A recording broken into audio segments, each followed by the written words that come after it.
I'm reviewing here!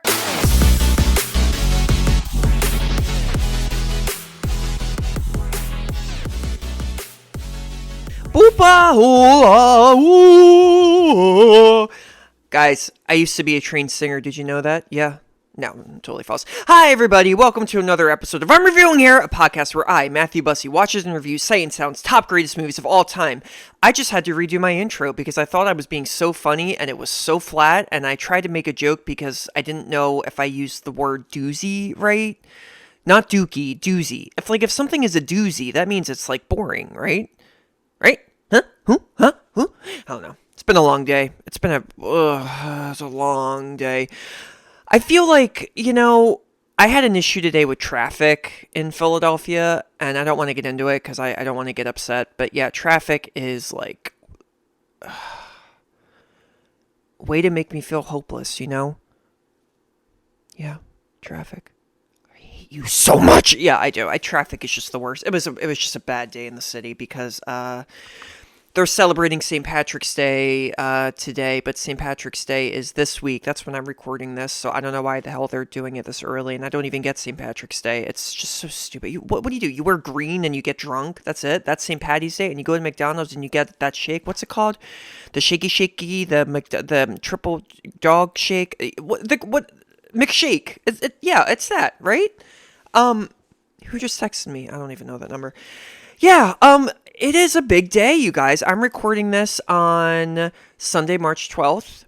The 95th Academy Awards are on tonight. Now, I have not been talking a lot about, current movies that I like or anything like that on this podcast. Because that's just a whole other can of worms. It's a whole other thing, and, I'm obnoxious enough, so I don't know if you want to hear that. But I will give you my 2 cents about the Oscars. I don't like them. Yeah, I don't like them anymore. Used to love them when I was a kid, but for the past 13, 14 years, they have just been bad. I hate to say that, but they're just not good. They're not good. Okay, and a lot of reasons too. First of all, everybody is so hypersensitive to everything nowadays. For years now, it's been like that, especially with the Oscars. No one's happy. You go on social media, you type in Oscars, people are flipping their shit. I mean, Oscars too white, or Oscars too misogynistic, or Oscar justice for Timothée Chalamet because he didn't win an Oscar, or justice for oh god, spitballing, who hasn't won an Oscar? Drew Barrymore. It's like people lose their mind about it, and then you watch the Oscars and it's all about that, and then. That's just kind of annoying. And look, everyone has a right to their own opinion. Yes, there's a lot of things that should have been different about the Oscars for a long time that I'm glad that we're now finally recognizing. But no matter what happens, people are always going to be mad. They're always going to be mad. Always going to be mad about the Oscars because they have nothing better to do. They're just going to go on Twitter and tweet. I don't like it, So that's annoying. That really has kind of taken the magic out of the Oscars because, here's the thing too. You can't just ignore that. The problem is that, the people that run the Academy of Motion Picture Arts and Sciences, they see that and they know that social media is, a plague. And the more people read comments like that on social media, they're not going to watch the Oscars and their ratings are going to tank. Yeah. It's what's been happening. Every year, I kid you not, tomorrow, what's the article going to be? Oscars, the lowest in years. It was the same last year. It was the same the year before. It was the same year before. I mean, it just...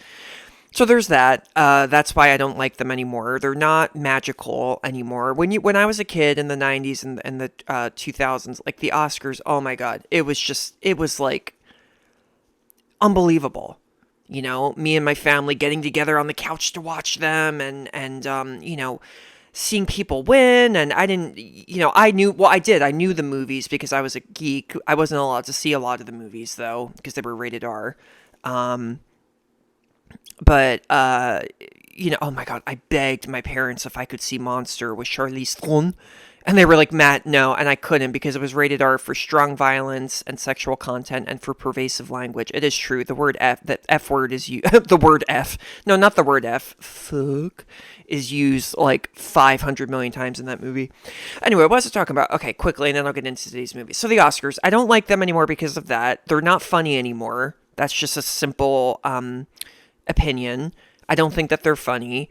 I don't think that they've had a good guest in a long time. Billy Crystal was always my favorite guest. If you Google or if you YouTube like Billy Crystal 2004 Oscars opening, it is like one of the funniest things ever. He is in this trailer and a fake trailer, and they inserted his face into all the movies that were nominated that year, and he did that years before, and it was so friggin' funny.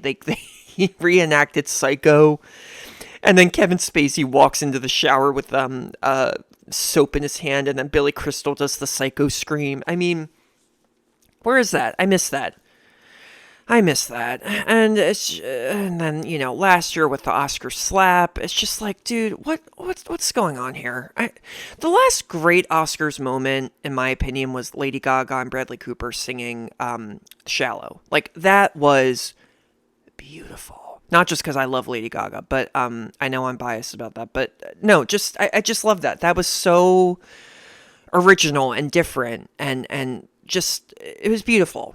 And the Oscars nowadays, I mean, they're just not like that. Everything is just so hyper serious and not funny, and like, yeah. But I'll still watch them, of course. I gotta watch them. I have not missed an Oscars since I think 2001. I think I watched them, but I fell asleep. Was it that? What was the... Yeah, I think it was that. Anyway. I hope you guys are all doing well, though. The movie we're going to review today... Oh, just really, really quickly, my favorite movie of 2022, because I know none of you have... a lot of you have been asking me. Everything Everywhere All at Once is my favorite movie of 2022. And if that wins Best Picture tonight, I will be very, very happy. And if you don't get the movie and you hate it because you don't get the movie, you suck. It's not meant to be understood when you first see it. See it again. That's the purpose of movies. Sorry, I just spat into this microphone. I get really annoyed when people whine like that. Oh, I didn't get it. I didn't understand today's movie, but you know what? I cannot get it out of my friggin' head, and it disturbed the living Christ out of me. This movie that I'm going to review today, you guys, is Possession.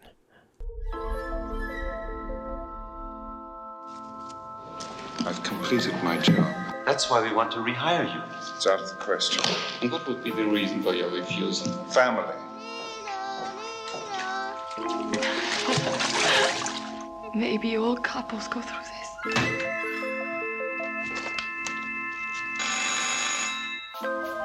You have someone. Yes, Do you sleep with him? yes.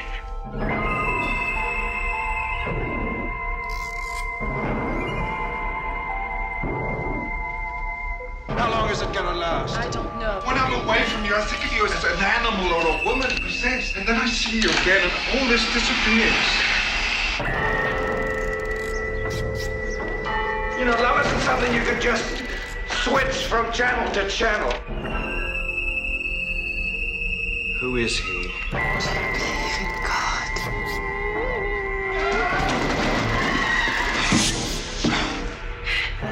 Is he there?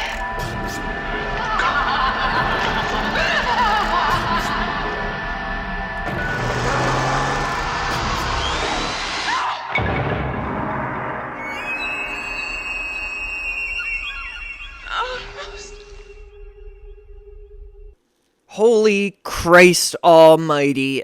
I just watched this too, you guys. Like, I literally finished it an hour and a half ago. I made the fatal mistake of trying to watch it late on a Saturday night. I was babysitting yesterday, and everybody went to bed, and then I was helping to babysit, I'm sorry. And everybody went to bed, and I'd had a few beers and a bit of wine, and I was like, I'll watch this movie. Big mistake.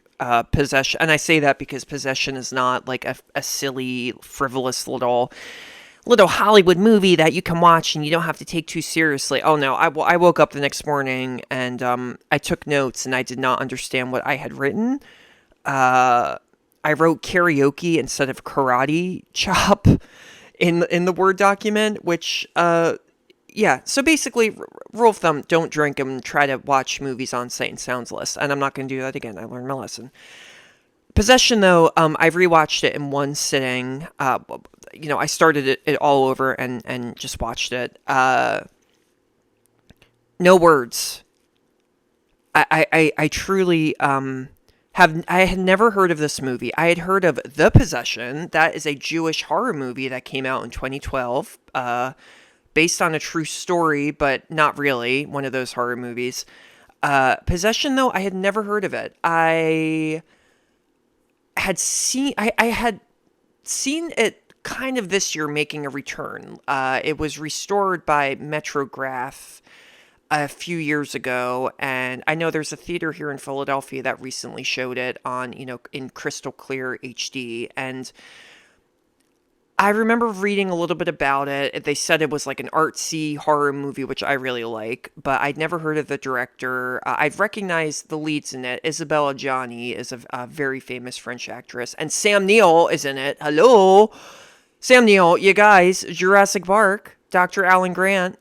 Oh, Dr. Grant. He's like one of my favorite characters in any movie. I mean, because his arc is just so beautiful, You start off hating kids and then you end up loving kids at the end of the movie. How simple. That was one thing that we learned. I took a film class this summer when I was in high school. Actually, it was like a summer camp at this college here in Philly called the University of the Arts, and I remember it was a screenwriting class, and we learned all about character development and character arcs in movies. And Jurassic Park we watched, and my teacher was like, yeah, see, now he likes kids, so he went up that hill and then he came down. That's an arc, and I was like, oh yeah, those kids drive me crazy in that movie. I love Jurassic Park, and it's not the actors, it's just kids. The scene when the dinosaur flips the car over and then Dr. Grant's like, oh God, I gotta go help him. If I was Dr. Grant, no offense, I probably would have just sped off. I know that's horrible, but the kids are so annoying in that scene. The boy knows dinosaurs. He knows T-Rexes are like deaf. Why would he make all that noise? And why does she shine the flashlight in the T-Rex's face? Okay. Goose Fraba, okay? It's just a movie, it's not real, and he does save them. And anyway, I love Sam Neill, though. He's a great actor. He was also in The Piano, which is on this list. I'm probably not going to review that until many, many, many months from now, because that's pretty high up on the list, and it is amazing. He's kind of a lunatic in that, too. But he's a lunatic in this movie as well. But yeah, Possession, very art housey. And get this, when it came out in 1981, it did not do well. Shocker, am I right? I said that in the last episode about Videodrome. And I just have to repeat myself. That happens a lot, especially with horror movies. Weird horror movies that don't really follow formula at all and are very artsy-fartsy and not necessarily scary, but just, different and incredibly artistic. They don't do well. Especially in the past, they don't do well. I don't know if maybe they're getting a little bit better. You have a movie like, let's say, Hereditary, which came out in 2018. That did really well. And that's not really your typical horror movie. That's weird. I can't think of any other word but weird. Weird is the best way to describe Hereditary. I remember seeing that movie. I worked an advanced screening of it. And when I left, I had to get audience reactions, and everybody who walked out, they looked like they had been struck by lightning. Like their hair was staticky and like afro-like and like just all stuck up in the air. And I saw one person that looked like they had ash on their face, and I was like, was there a fire in the theater? What happened? That is a movie that, disturbed people. So do movies like Possession and Videodrome, I mean, are they coming out nowadays and they're not doing well, and then years later people are like, oh, actually, it's pretty good? Well, I don't know. I mean, yeah. No, yeah, the simple question is yes. There was a movie that came out last year called, oh God, what was it called? You Will Not Be Alone, I think is what it was called. I'm looking. Oh, You Won't Be Alone. You Won't Be Alone is a Macedonian-made film. It was released by Focus Features, and that is, like artsy to the max. Yeah. And did it make any money? No, of course it didn't, because do you see young teens flocking to go see an artsy horror movie? No. It's a shame though, because a lot of these artsy horror movies, horartsy, oh I like that. That should be a new genre name for these types of movies. They're actually really good. Possession disturbed the living crap out of me. This movie is on crack. Say crack again, crack. Crack. It was directed by this popular Polish director named Andrzej Zulawski. Andrzej, I'm not going to say Polish. He's a Polish director. But I'm not going to say his first name. His last name is Zulawski. But wait, in Polish, aren't the W's pronounced like V? Oh no, I'm thinking about the K's. So in Polish, the K's are pronounced like V's. So it's not Krakow, Poland. It's Kraków. I've been to Kraków, and I remember coming back to the States and telling people I went to Kraków, and they were like, oh, interesting. Where's that? And I was like, yeah, it's a good diner. It's up in Iowa. They sell really good French toast. Guys, it's Poland. Are you kidding? And they were like, oh, but why is it Kraków? I'm like, because it's Kraków. Yeah, I took offense to that. Kraków is a beautiful city, though. It's very sad because, World War II, there's like tragedy on every street corner there, but gorgeous city. Everyone's really nice. And I love the name of the currency in Poland. It's zloty. Yeah, it's really good. Possession, though, this guy, Andrzej Zulawski, just bear with me, I'm sorry. This was his only English-made film. And he was an auteur. I have not seen any of his other movies, but I do know that he made one movie called The Devil that was banned in Poland. Because Poland, it was released in 1972, I think, and Poland had a communist government, an increasingly anti-Semitic communist government, I might add, and they banned this movie. And Possession as well was not banned. It was banned in the UK. And when it was released in the US, they had to trim a lot of scenes, like a lot of the gory, weird scenes, which I'm going to get into. But all in all, though, Possession is a brave movie. This was, and reading about the history of this is just fascinating. So Zulawski co-wrote this with a man named Frederick Tutin, T-U-T-E-N, and Zulawski wrote this script while he was going through a painful divorce with his wife, actress Małgorzata Bronek.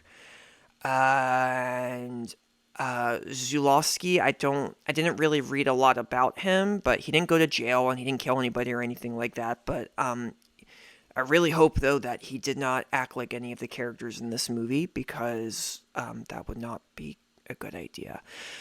Guys, how do I describe Possession in like one sentence? Let's see.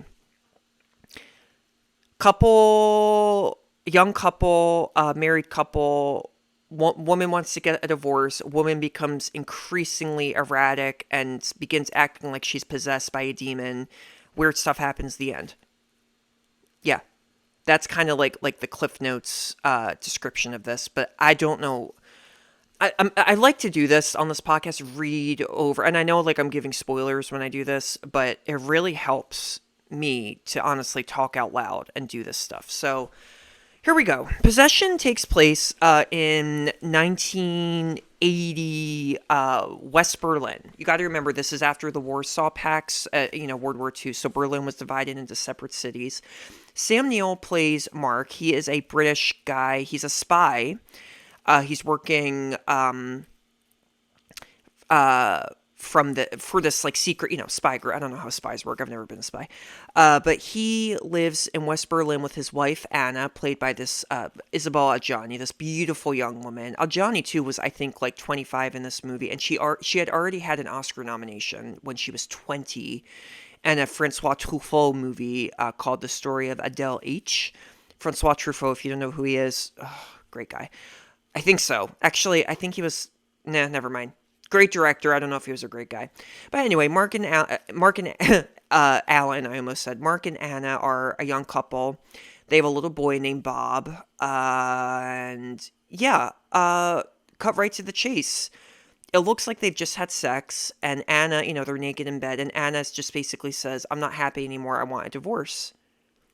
And Mark is totally gobsmacked. He's like, what? And she's just like, I'm not happy anymore. I want a divorce. And Mark is like, but you're the only one for me. I don't get it. And she is insisting that, there's no other guy, and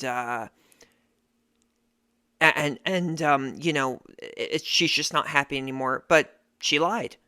She has been seeing another guy named Heinrich for a full year. Heinrich is a character. He's played by this actor named Heinz Benent. Yeah.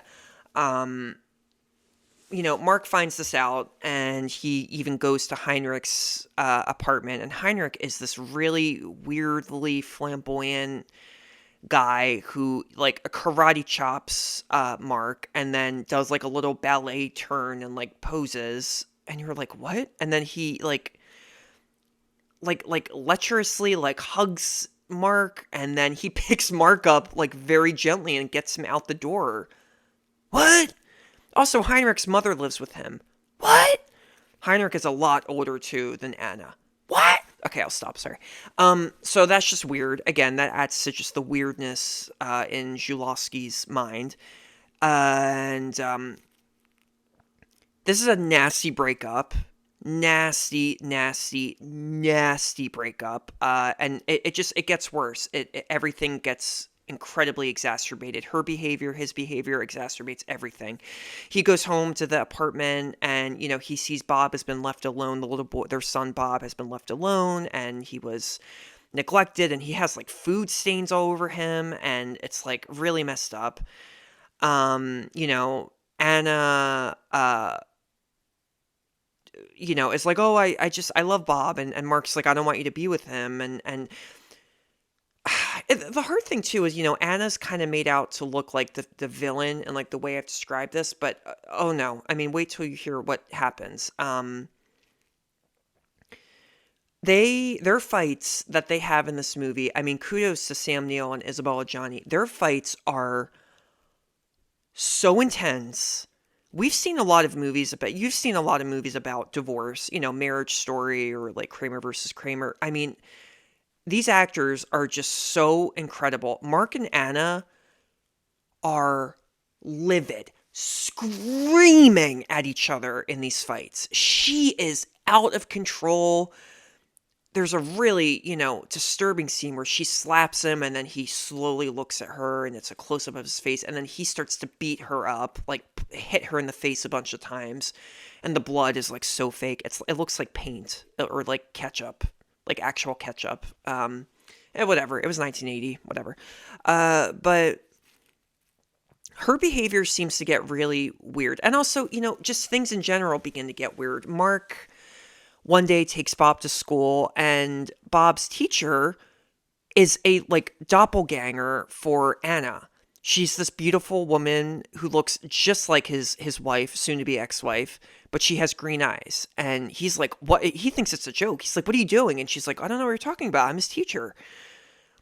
And she's very different from Anna in the fact that she is much calmer and sweeter and not screaming all the time. Anna's behavior gets even worse, though. He goes back to the house. They have a huge fight in the kitchen. She's cutting meat up with an electric knife, and they're screaming and fighting, and then she cuts her neck with the knife.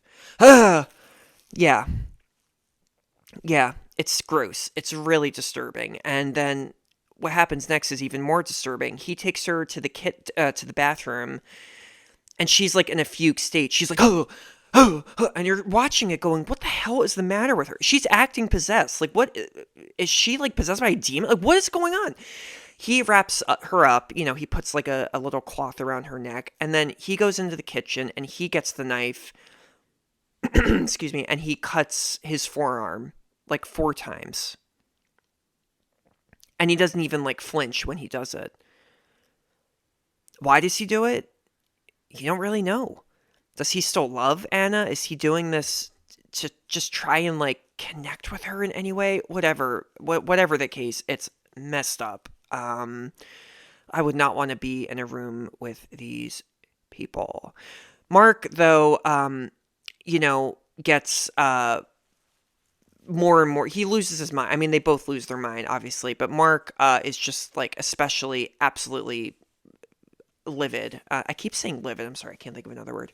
He hires a private investigator to follow Anna because he just wants to know what the heck is going on. Why is she suddenly leaving him? Why is she crazy? And this guy doesn't have a name. He's just the detective. But he, gets to her house or her apartment. I mean, she's also living in a different part of Berlin.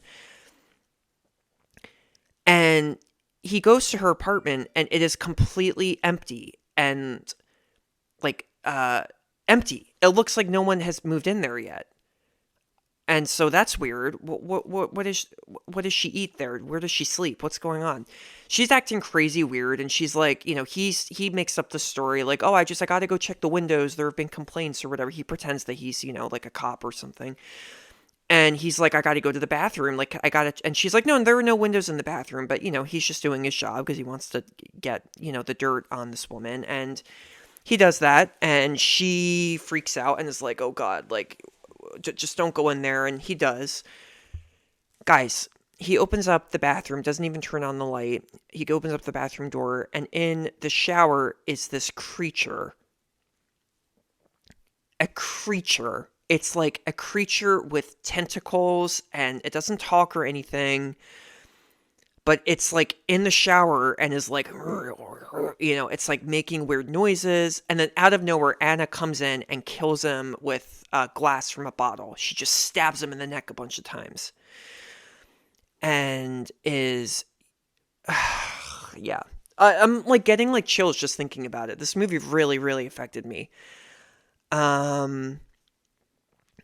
So, the detective is now missing. Mark is approached by this guy named Zimmerman, and Zimmerman confesses, he's played by this actor named Sean Lawton, and he confesses that the detective was his, boyfriend, and he's been missing, and he wants to go find out what's going on. So he, goes to Anna's apartment as well. He finds the creature in one of the bedrooms, and the creature looks a little bit more like a human. It's kind of like if you've ever seen the movie The Mummy with Brendan Fraser. Ooh, he might win an Oscar tonight. Wink, wink. You know how the mummy, the more that the mummy eats people, the more that he becomes to look more human. This creature kind of looks like that. It's like standing up by itself now, and Zimmerman freaks out and is like, "What?" And then, Isabella Gianni is so good in the scene. Anna loses her mind again and gets his gun and shoots him to death. It's just insane. There's a really bizarre moment too where Anna is, she's a ballet teacher and she's teaching one of her students, this like teenage girl, and she's getting the teenage girl to stretch more. And the teenage girl is like moaning in agony, like, I can't do it, I can't. And it's such a weird, bizarre shot because Anna literally starts to like look at the camera and it's like, is she breaking the fourth wall? But she keeps telling this poor girl, like, no, you're not doing it right. Do it this way. And this girl is like crying and you can just feel her pain. And it's bizarre. The cinematography was by this guy named Bruno Newton. And, Zulawski, I haven't seen his other movies, but in this movie, he's obsessed with close-ups. Extreme uncomfortable close-ups. Like, he's obsessed with making you feel like nauseous, making you feel like you're falling down the stairs or falling off a balcony, and you're just like, oh my, what is this? What's going, and for a director to do that, it's just incredible. Now, this next moment sent shivers down my spine, and learning about the history of how they filmed this and everything is just, it's shocking. There's a flashback. Mark visits Anna, and, she is just out of her mind. Have I said that already? She's out of her mind. She's insane. You don't know if she's actually possessed or what the hell is going on. What the hell is that creature doing there? And, she tells him a story. And we cut to her. She's walking in the subway station. It's totally empty. It is like a scene out of like a twisted like dance performance. Anna is walking by herself down the subway, in the subway. She loses her mind. She starts to contort and she's screaming and she's contorting her body and twisting her arms, and she has like milk. She's carrying milk and she like hits the milk on her body and she gets soaked, and then she's screaming and screaming, and she's running into walls, and it's all one shot. It feels like it's 5 minutes long, too. It's all one shot. And then, it's so disturbing. She's like squatted down on the floor, and all of this gooey, like white stuff and blood starts to come out of her ears and her mouth and her vagina, and she's just screaming in agony again. And then, it cuts to the present tense, and she says that she had a miscarriage. And it happened when he was gone. He wasn't there, and that's kind of what caused her to really lose her mind, and kind of probably, I think, fall out of love with Mark. So at this point, Mark, has nothing left to lose. He goes to Anna's place. I forgot to mention, too, that Zimmerman, when he went to Anna's place, he saw the creature. He also opened up the refrigerator and saw chunks and dismembered body parts of his lover in the fridge. What? Yeah. So Mark goes there, too. Now, listen to this. There's no creature there, though. But Mark does see the dismembered body parts in the fridge. So he's like, oh my God, my wife is a murderer. What do I do? And he also gets this call because Heinrich, I'm sorry. Sorry, I totally butchered this. I totally forgot about this happened. Heinrich, Anna's, lover, came to the place. I got this totally wrong. I'm so sorry. Zimmerman did not find the body parts in the fridge. Heinrich did. Heinrich came, and when Anna saw that, he discovered the body parts. She was like, "Oh shit! Well, you gotta die now," And she starts to stab him, but she doesn't kill him. So he runs out, and he's the one who calls Mark and is like, "Your wife is crazy. Come over." And he does. Blah blah blah. Okay, creature's not there. Mark sees the body parts. What does Mark do though? He wants to frame like Heinrich in a way. Frame him or just kill him now that Heinrich is like, probably now going to be accused of murdering this guy because people will find out that Anna was with Heinrich at the time. So, Mark and Heinrich are at this bar and they're in the bathroom, and Mark goes into one of the stalls. He clogs the toilet. He sticks a feather down his throat to gag, and he goes, "Heinrich, I feel sick, help me." Heinrich comes in, and Mark kills him. He smacks him with the back, what is it in a toilet, like the thing in the back that you open, like the metal thing. Hits him in the face with it, drowns him in the toilet, ew, and flees. He gets on Heinrich's motorcycle, and he comes back home, and Anna's friend Margie, who was also kind of just weird and also had a bit of a libido and kind of seemed to have a crush on Mark. She's dying. She's been stabbed to death. Mark brings her back in the house though, and that's where he and Anna they reconcile, and they both start to cry, and then they have sex. And you're watching this going, what is going on? And then the whole time, you kind of realize, like, okay, you know what? This whole time, Mark just wants to patch things up. He is just desperate to not lose his wife. So it's kind of like a twisted love story. And it's kind of the same with Anna, But wait for this, though. They have sex, and the next scene, Mark comes into the room, and the creature, who's now almost fully human, but still has the tentacles and everything, is having sex with Anna on the bed. And it's such a campy, weird moment, but Anna just looks at Mark and goes, almost, I'm assuming almost close to orgasm. Yeah, but guys, it's so friggin' weird. It's so friggin' weird. Okie dokie. Heinrich's, Mark gets in contact with, Heinrich's mother contacts Mark, and she basically has a hunch that her son died, so she kills herself. She takes all these pills. And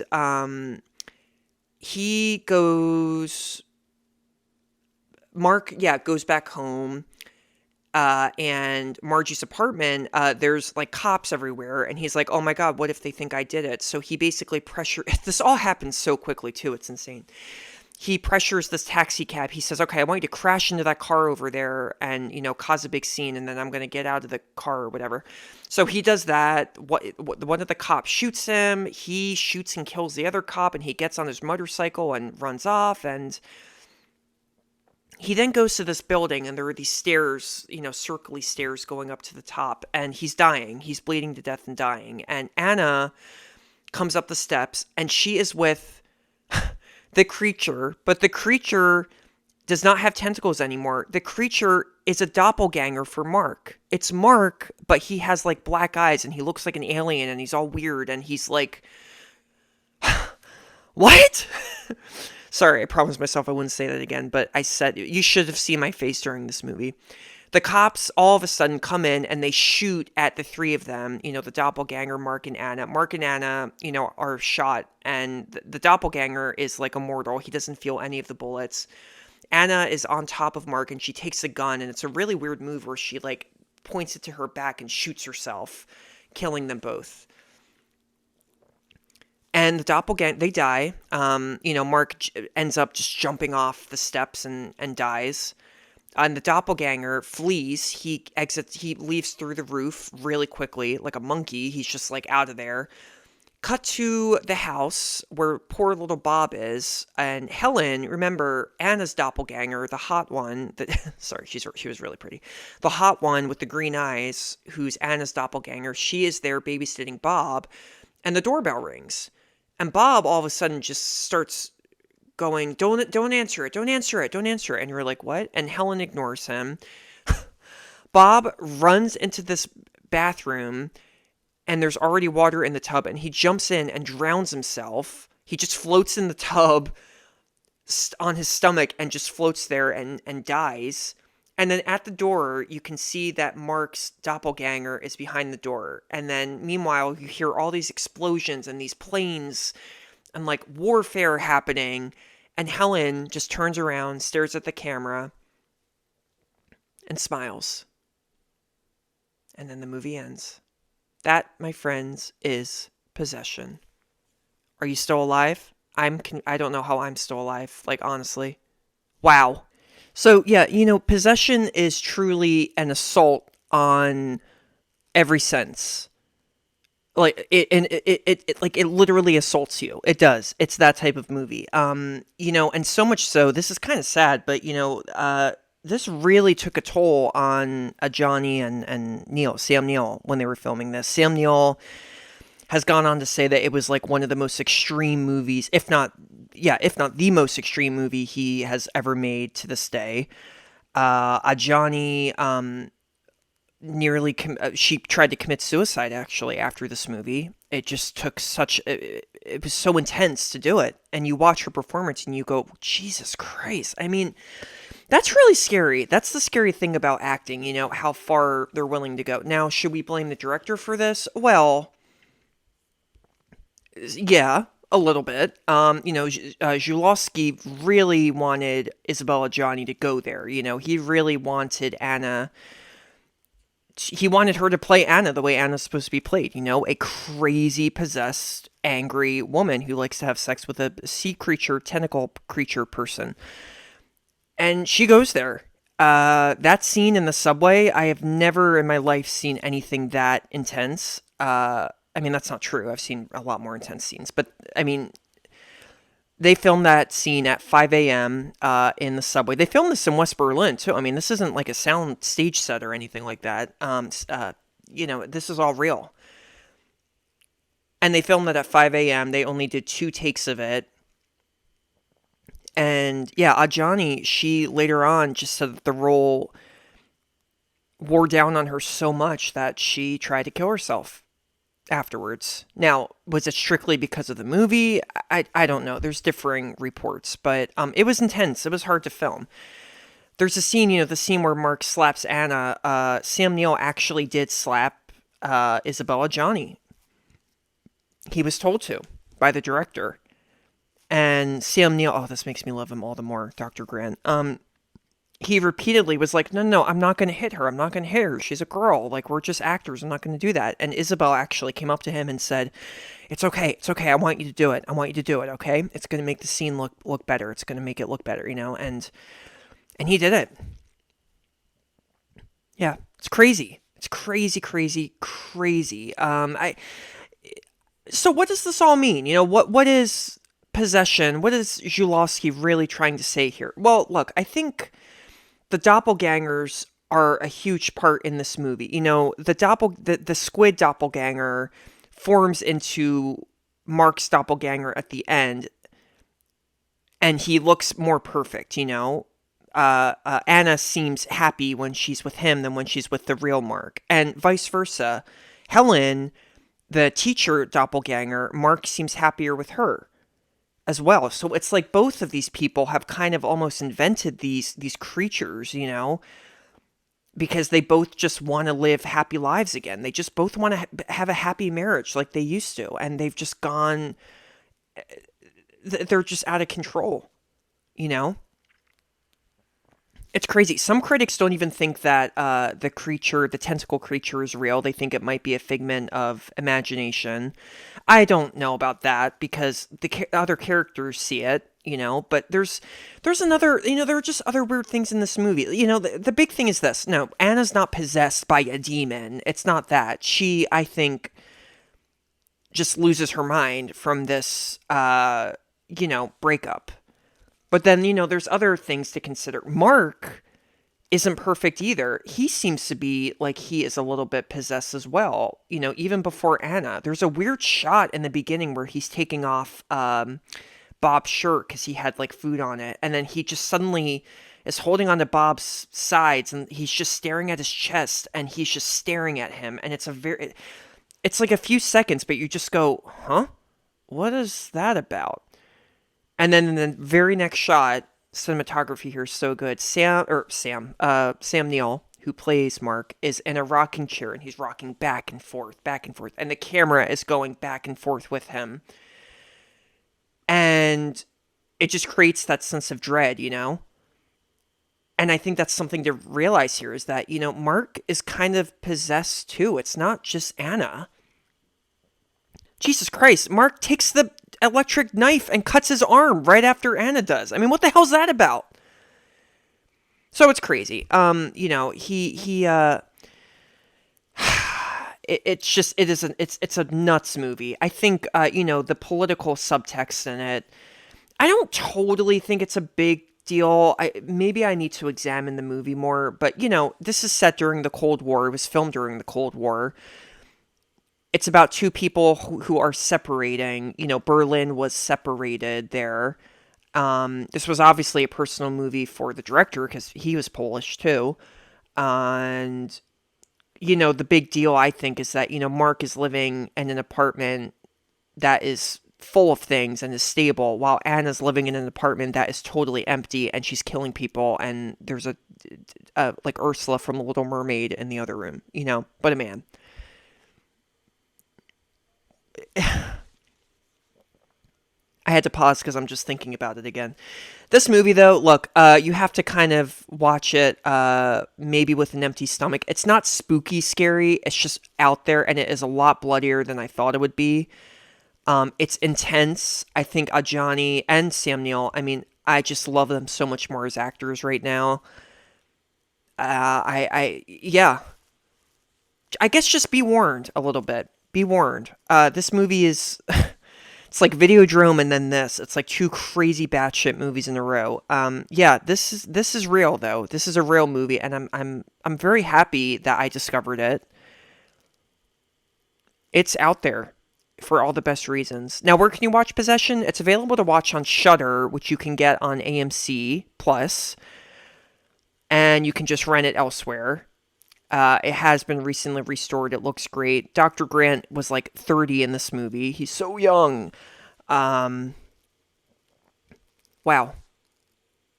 Horror movies. I love horror movies that make me like that make my brow furrow so much that I feel like I feel pain, you know? It's twisted. It's really weird.